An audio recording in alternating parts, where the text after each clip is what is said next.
আমি যেন আমার ছেলের লাশটা দ্রুত বাংলাদেশে আমার কাছে জানি ফিরিয়ে আমি আনতে চাই। আমার সরকার কাছে একটাই অনুরোধ যে আমার দুইটা দুধের সন্তান আছে, তাদের মুখের দিক তাকাইয়া আমি আমার স্বামীর মুখ দেখতে চাই। ও 11 দিনের দিন আপনার গেম ছাড়ে, পরে ওই বোর্ড ধরা পড়ে, পরে ওরে ছাড়াই আনি আমি। ওই দিন 12 লাখ টাকা দিয়া আমি বলছি টাকা নিয়ে টেনশন করে না, ধরা পড়ছে তো কি হয়েছে, আমি আবার টাকা পাঠাইতাছি। পরে আমি টাকা পাঠাই, পর ওরে ছাড়াই আনি না, গেম করে রাখি, আবার এই যে গেম দিই। গেছে 2 মাস 21 দিন আছে।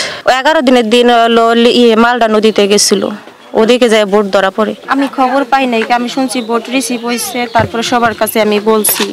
পরে জানি তো যে বোট রিসিভ হওয়ার পরে ফোন আসে, তো দেখে আর কোনো খোঁজ পাই না। আমার আর কোনো চাওয়া নাই, আমার দেওয়ালের সাথে পিঠ মিশে গেছে। আমি স্বামী হারাই ফেলেছি, আমি চাই তার লাশটা দেখতে। 26 মাসের সময় আমার ছেলে দেশের থেকে গেছে। আমার ছেলে গেম দিছে, কপাল খারাপ, আমার ছেলে মারা গেছে। আমি সরকারের কাছে আকুল আবেদন জানাই, আমার লাশটা, আমার ছেলের লাশটা যেন বাংলাদেশে ফেরত দেয়। আমি আমার সবারই তো মায়ের সন্তান আছে, সবারই বাসনা। আমি দেশে না যদি ছেলের মারি দেয়, আমি কবরটা দেখে আমার আবদার সরকারের কাছে। আমার নাতি ওই বিদেশের ব্যাপারে গেছে, সরকারের কাছে আবেদন যে যাতে আমি নাতির লাশটা ফেরত পাই। ওনাকে বিদেশে রওনা দিছিল, যাই হোক দুর্ঘটনার কারণে উনি নিহত হচ্ছেন। এখন আমরা কি বলবো, সরকারের কাছে আকুল আবেদন জানাইতেছি যে আমার ভাইটাকে যেন লাশটা যেন দেশে ফেরত দেয়, আমরা যেন লাশটা দেখতে পারি। আমরা শোকাহত।